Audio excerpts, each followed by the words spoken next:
I find this painting incredibly striking. Its composition, its colors, and its subject all work together to make it one of the most sorrowful artworks I've ever encountered. But unlike anything else we've featured on this channel, this painting is truly different. Usually, when I come across a fascinating painting and look into its background and context, I end up finding it even more compelling. I feel as though I've uncovered an entirely new way of seeing this artwork, and it makes me appreciate it even more. However, when I looked into this painting, that didn't happen. It was created by Jan Matejko, a Polish artist renowned for depicting scenes from history. For instance, one of his works, The Sermon of Piotr Skarga, earned the gold medal at the 1865 Paris Salon.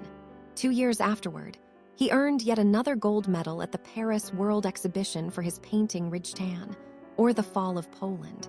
Stańczyk, which is the title of this painting, was created early in the career of Jan Matejko. He was just 24 years old at the time. When he painted it, Stańczyk, the central figure of the work, was a well-known royal court jester. Stańczyk rose to prominence during the Polish Renaissance while serving at the court of Sigismund I the Old. But he was far more than just an entertainer, as one might expect from a jester. But Stańczyk was also highly intelligent, and he used his performances to deliver sharp social commentary. Today, Stańczyk is regarded more as a cultural symbol in Poland, appearing in literature, theater, and of course, in paintings. Jan Matejko portrayed him in various scenes, including the moment of raising the Sigismund bell. Jan Matejko also included him in other works, such as the Prussian Homage and Gamrat and Stańczyk. Jan Matejko is best known for dramatic scenes that are often crowded, filled with numerous figures and intense activity.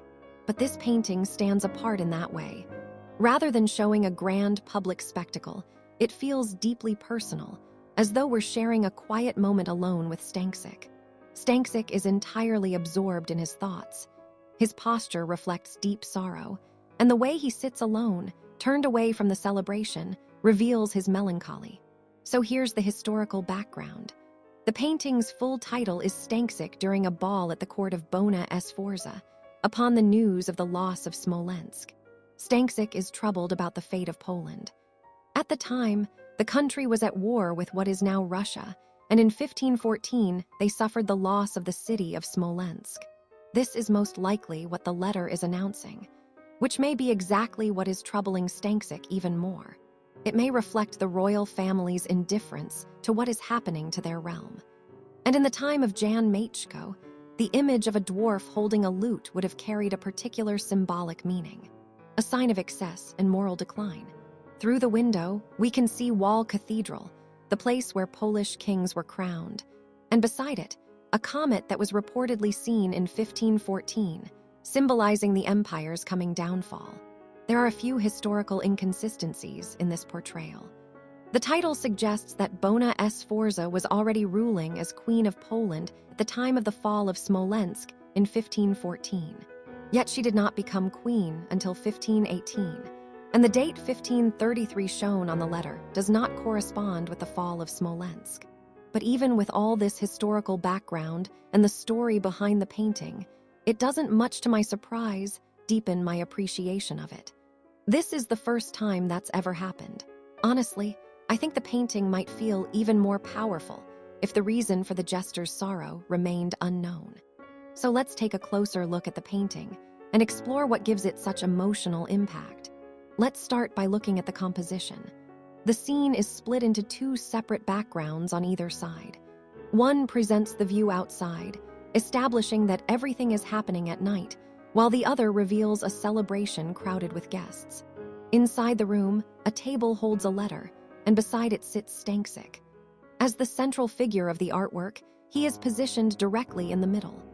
Our attention is naturally drawn to him because of the sharp contrast between his figure and the dark wall behind him, which almost acts like a frame. The overall color palette is deeply shadowed and somber. There are touches of blue and green around the window areas, but darkness overwhelmingly dominates the painting.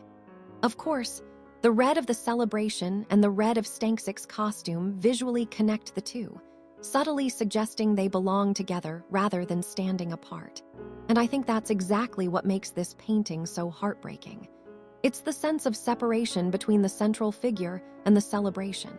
Instead of taking part in the lively gathering, Stańczyk sits in sorrow and isolation. He isn't just absent from the festivities. He has turned his back on them entirely, withdrawn into the surrounding darkness. There's a clear divide between the celebration and Stańczyk, who, of all the people in the kingdom, should be the one taking part. After all, entertaining the court is his role. This adds yet another layer of sorrow to the scene.